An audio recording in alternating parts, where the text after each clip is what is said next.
ہمارا یہ جو دل ہے روزانہ 1,00,000 دفعہ دھڑکتا ہے.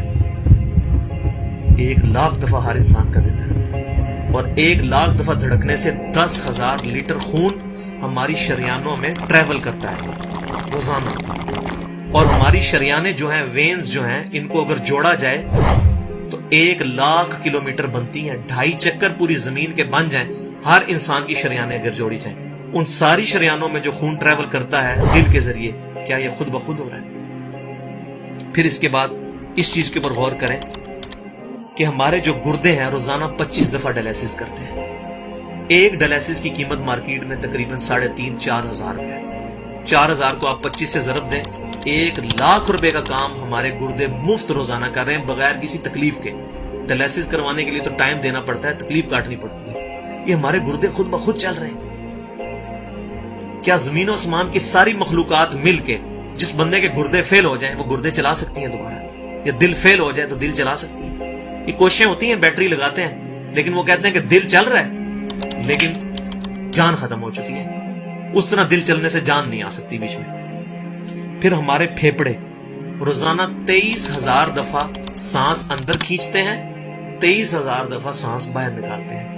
اور جو سانس اندر کھینچتے ہیں، آکسیجن جو ابزارب کرتے ہیں، یہ آکسیجن پورے جسم کے ہر خلیے تک پہنچتی ہے.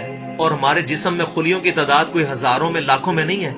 ایک انسان کے جسم میں 100 ٹریلین خلیے موجود ہیں. 100 ٹریلین، اور 1 trillion is equal to 1000 billion, 1000 ارب کے برابر. اس کو سمجھانے کے لیے سائنٹسٹ نے یہ ایگزامپل دی ہے کہ اگر انگلینڈ جیسے 30 ملک ہوں اور وہ 30 کے 30 ملک درختوں سے پر ہوں، ہر درخت کے 10,000 پتے ہوں، تو جتنے پتوں کی تعداد بنتی ہے نا، 30 انگلینڈ جیسے ملک مکمل درختوں سے بھرے ہوئے، وہ سارے پتے گنے جائیں، ہر درخت کے 10,000 پتے ہوں، تو یہ 100 ٹریلین فگر بنتا ہے. اتنے خلیوں تک آکسیجن روزانہ پہنچتی ہے، جسم کے اندر خلیے موجود ہیں. اور ہر خلیہ ایک پرفیکٹ فیکٹری ہے، پاور جنریشن پلانٹ اس کے اندر لگا ہوا ہے، وہ اپنی خوراک تیار کرتا ہے. ہر خلیہ اس تک آکسیجن پہنچتی ہے، خون کا نظام پہنچتا ہے. یہ سارے کا سارا کمپلیکس سسٹم کیا خود بخود ہو رہا ہے؟ زمین و آسمان کی ساری مخلوقات مل کے یہ کام نہیں کر سکتی، جس کے بارے میں ہمیں وہم ہو گئے شاید یہ خود بخود ہو رہا ہے. پھر اپنی آنکھوں کے اوپر غور کریں. ہماری آنکھیں روزانہ 12,000 دفعہ چپکتی ہیں. ایسے 12,000 دفعہ اگر ہم اپنے یہ ہاتھ کو الٹا کر کے ایک دوسرے پہ یوں رگڑیں نا، تو میرا خیال ہماری کھال اتر جائے. اس سے زیادہ نازک چیز ہماری آنکھ ہے. لیکن اس آنکھ کے درمیان ایسا لیکوڈ موجود ہے کہ جو اس آنکھ کو گھسنے نہیں دیتا اور تکلیف نہیں ہوتی. وہ لیکوڈ تھوڑا سا زیادہ ہو جائے تو خام خواہ ہمارے آنسو بہنے شروع ہو جائیں. جیسے ہمارے گلے میں بھی تھوک موجود ہے، یہ تھوڑا سا زیادہ ہو جائے تو رال ٹپکنی شروع ہو جاتی ہے. کئی لوگوں کو آپ دیکھتے ہیں بیماری ہوتی ہے، ایک زیادہ مقدار میں ہو جائے تو رال ٹپک جائے، کم ہو جائے تو ہم بول نہ سکیں، ہمارا گلا خشک ہو جائے. یہ اتنا کمپلیکس نظام خود بخود ہو رہا ہے. اگر ہم روزانہ 12,000 دفعہ ایسے کریں نا آنکھیں خود سے تو تھک جائیں. لیکن یہ بلا ارادہ یہ ساری کی ساری چیزیں کسی کنٹرولنگ اتھارٹی نے اس کو ٹائنیسٹ ڈیٹیل تک کنٹرول کیا ہے کہ جو ہمارے اختیار سے باہر خود بخود ہماری آنکھیں چل رہی ہیں. جب کوئی خطرہ سامنے آتا ہے، اندھیری چلتی ہے، نہ چاہتے ہوئے خود بخود ہماری آنکھیں یوں بند ہو جاتی ہیں. پھر اس کے اوپر پلکوں کے اوپر بال ہیں، اور نہ صرف یہ بال، اپنے ناخنوں پر غور کریں. گوشت میں سے ناخن نکل رہے ہیں. یار گوشت کے اندر کون سا مٹیریل ہے جو یہ ناخن باہر نکال رہا ہے؟ یہ گوشت میں سے دانت نکل رہے ہیں، یہ گوشت میں سے گھاس نکل رہی ہے. یہ دیکھیں گھاس، یہ بال نکل رہے ہیں. جو بندہ پاگل ہو جاتا ہے، یار گوشت میں سے اتنی مشکل چیزیں کیسے نکل رہی ہیں؟ اور ناخن ہمیں کاٹنے پڑتے ہیں لیکن دانت کاٹنے نہیں پڑتے. یہ ایک خاص مقدار پہ جا کے رک جاتے ہیں. یار دانتوں کا کوئی باپ ہے جو ان کو کہہ رہا ہے کہ اس کے بعد تم نے نہیں بڑھنا؟ سر کے بال بڑھتے ہیں لیکن یہ ہمارے یہ والے بال نہیں بڑھتے، ابرو کے بال نہیں بڑھتے. اس کو کون کنٹرول کر رہا ہے؟ یہ ساری کی ساری چیزیں کیا خود بخود ہو رہی ہیں؟ جو چیزیں بھائیوں کرنے سے نہیں ہو سکتی، انسان اپنی چیزیں خود کنٹرول نہیں کر سکتا، تو خود بخود وہ کیسے ہو رہی ہے؟ اس سے بڑی تو بیوقوفی اور کوئی چیز نہیں. پھر سب سے مشکل جو انسٹرومنٹ ہمارے دماغ جو ہے، ہمارے دماغ کے اندر 10 ارب خلیے ہیں، اور جو دماغ کے اندر جو ہمارے کنیکشنز ہیں وہ 100 ٹریلین ہیں، equivalent to the quantity of cells in human body. جو میں نے بتایا تھا انگلینڈ جیسے 30 ملک ہوں، وہ والی ایگزامپل دی، وہ سیم اتنے کنیکشنز دماغ کے اندر ہیں. ہمارے دماغ کے اندر 1 منٹ کے اندر 10 لاکھ چین ریئیکشنز ہوتے ہیں جن کی وجہ سے دماغ کام کرتا ہے.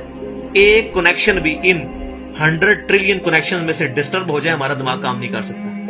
اتنی ٹائنیسٹ ڈیٹیل تک دماغ کو جو کنٹرول کیا ہے, یہ کیا دماغ خود بخود اپنے آپ کو کنٹرول کر رہا ہے؟ زمین و آسمان کی ساری مخلوقات مل کے ایک بندے کا دماغ نہیں چلا سکتی اگر اس کا دماغ خراب ہو جائے یا کنیکشن ڈسٹرب ہو جائے. یہ اکثر لوگوں کو ایسا مسئلہ ہوتا ہے کہ کہتے ہیں جی خون آ گیا اس کو اور یہ دماغ جو ہے اس کی شریان پھٹ گئی, یہ ہو گیا.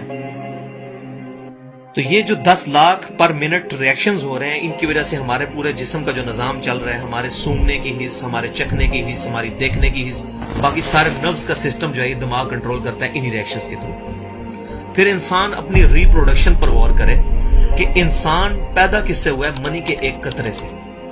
منی کے ایک قطرے کے اندر 1 کروڑ 20 لاکھ سپرمز موجود ہوتے ہیں. ہر منی کے قطرے میں اتنی طاقت موجود ہے کہ 1 کروڑ 20 لاکھ انسان اس میں سے پیدا ہو سکتے ہیں ایک قطرے میں سے. اور ان 1 کروڑ 20 لاکھ سپرم میں سے صرف ایک سپرم جو ہے وہ گائیڈ ہوتا ہے. وہ ایک پوری سٹوری ہے, اگر میں سناؤں اس کے لیے گھنٹوں چاہیے. اور وہ جا کے جو مدر کی اووری جو ہے اس کو جا کے فرٹائل کرتا ہے اور وہاں پریگنینسی ٹھہرتی ہے اور بچہ بننا شروع ہو جاتا ہے. اس ایک سپرم کو کون راستہ دکھاتا ہے اور وہ کس مشکل راستوں سے گزر کے وہاں تک پہنچتا ہے, انسان پاگل ہو جاتا ہے. اب نیشنل جیوگرافک پہ یہ ویڈیو چلائی تھی, انہوں نے ساری چیزیں دکھائی تھی, تو انسان پاگل ہو جاتا ہے اس چیز کو دیکھ کے. تو یہ زمین و آسمان کی ساری مخلوقات مل کے کیا ایک بچہ بنا سکتی ہیں؟ پاگل ہیں سب کے سب لوگ, پریشان ہو جاتے ہیں کہ منی کے ایک قطرے سے اتنا بڑا انسان کیسے بن جاتا ہے. اس منی کے قطرے میں تو کوئی ایسی چیز نہیں ہے جس سے آنکھ کا ڈھیلا بن جائے اور اس کے پیچھے شیشہ لگ جائے. اس میں تو کوئی ایسی چیز موجود نہیں کہ یہ بال جیسا مٹیریل نکل ہے. پھر وہ ساری کی ساری چیزیں اتنی پرفیکٹ ہارمنی میں بن کے باہر آتی ہیں پورے سسٹم کے تحت. یہ کیسے ہو رہا ہے؟ جو کام زمین و آسمان کی ساری مخلوقات مل کے نہیں کر سکتی وہ خود بخود کیسے ہو سکتا ہے؟ تو اب تک جتنی میں نے ڈسکشن کی, یہ وہ تمام ڈسکشنز ہیں جو عام انسان, اس میں سے میجورٹی چیزیں ایسی ہیں کہ جو عام انسان, چاہے آج کا انسان ہے چاہے 1000 سال پہلے کا انسان ہے, وہ ان ساری چیزوں کو آبزرو کر کے ایک سپر کنٹرولنگ اتھارٹی تک پہنچ سکتا ہے, اور وہ اتھارٹی ہے اللہ.